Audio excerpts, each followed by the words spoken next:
नमस्कार दोस्तों, स्वतंत्रता दिवस की हार्दिक शुभकामनाएं। आज मैं आपके लिए एक महान क्रांतिकारी और स्वतंत्रता सेनानी चंद्रशेखर आज़ाद के सुविचार लेकर आई हूँ। उनका नारा था, दुश्मन की गोलियों का हम सामना करेंगे, आज़ाद ही रहे हैं, आज़ाद ही रहेंगे। मेरा नाम आज़ाद है, मेरे पिता का नाम स्वाधीनता और मेरा घर जेल है। यदि कोई युवा मातृभूमि की सेवा नहीं करता है तो उसका जीवन व्यर्थ है। मैं एक ऐसे धर्म को मानता हूँ जो स्वतंत्रता, समानता और भाईचारा सिखाता है। शत्रु के साथ कैसी नम्रता। हमारी नम्रता का ही फल है कि आज हमारी मातृभूमि संकट में है। मातृभूमि की इस दुर्दशा को देखकर अगर आपके लहू में क्रोध नहीं है तो ये पानी है जो आपकी रगों में बह रहा है। ऐसी जवानी का क्या मतलब अगर वो मातृभूमि के काम ना आए। दूसरों को खुद से आगे बढ़ते हुए मत देखो।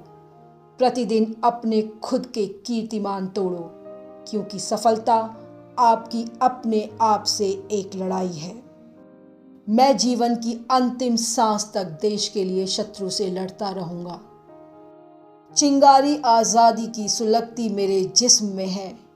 इंकलाब की ज्वालाएं लिपटी मेरे बदन में है। मौत जहां जन्नत हो, यह बात मेरे वतन में है।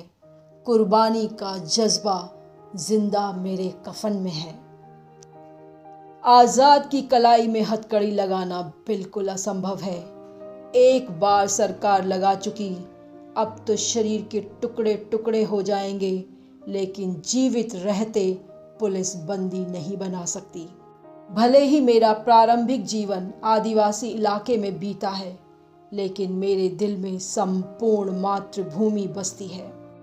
जो दुश्मन हमारी धन संपदा और संस्कृति को लूट रहे हैं, उन्हें लूटना और उनसे अपनी धन संपदा की रक्षा करना कोई गुनाह नहीं है। जीवित रहते मैं अपनी मातृभूमि की रक्षा के लिए निरंतर संघर्ष करता रहूंगा। किसी भी क्षण मैं मातृभूमि की खातिर अपने प्राण न्यौछावर करने से पीछे नहीं हटूंगा।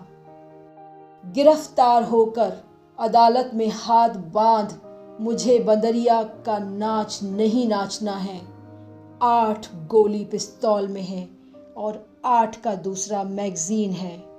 15 दुश्मन पर चलाऊंगा और 16वीं यहाँ। चंद्रशेखर आज़ाद अपनी पिस्तौल को अपनी कनपटी पर रखते हुए कहते हैं, अभी भी जिसका खून न खौला वो खून नहीं पानी है। जो देश के काम न आए वो बेकार जवानी है। आपके लिए मैं उनकी लिखी हुई एक छोटी सी कविता लेकर आई हूँ। माँ हम विदा हो जाते हैं, हम विजय के तू फहराने आज। तेरी बलिवेदी पर चढ़कर माँ निज शीश कटाने आज।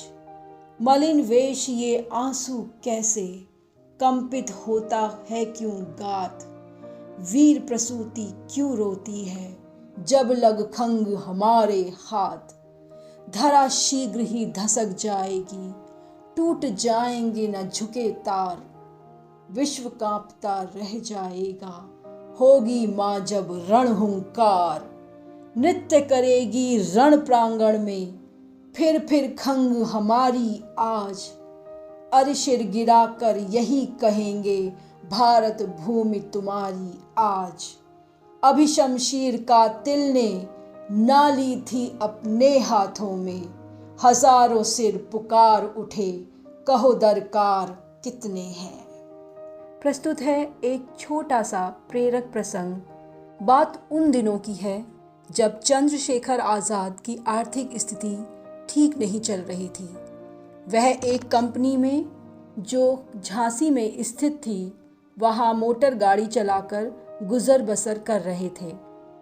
परिस्थितियां कुछ इस कदर प्रतिकूल थीं कि उन्हें चने खाकर अपनी भूख को शांत करना पड़ता था।